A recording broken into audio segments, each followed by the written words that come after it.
My grandpa had gardens growing up. The only time I ever worked in there was whenever I was playing football and got to make mud puddles everywhere in it. So I didn't get to see how it all worked, but I always saw him working in the garden.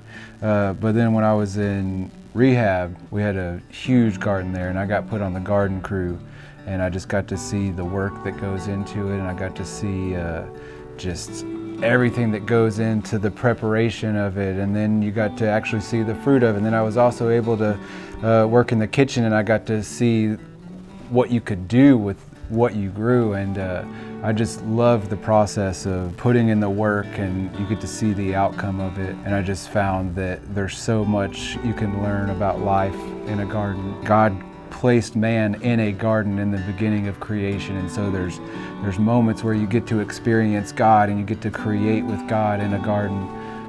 One of the scriptures that's always stuck with me for a long time now has been Galatians 6:9. It says, "Do not grow weary in doing good, because at the proper time you will reap a harvest." And you know, it's easy to feel like nothing's happening. It's easy to look at your life, look at maybe people you're helping, or just things that you're doing, and you don't see the immediate return on it.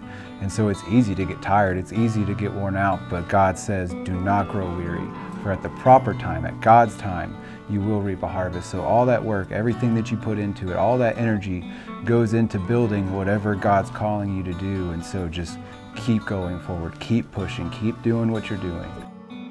The great thing about being at Feed My Sheep is to be able to see the beautiful things that come out of what God's doing here, and that He grows beautiful things out of the rubble, out of the struggle, and it just becomes a beautiful garden all throughout here.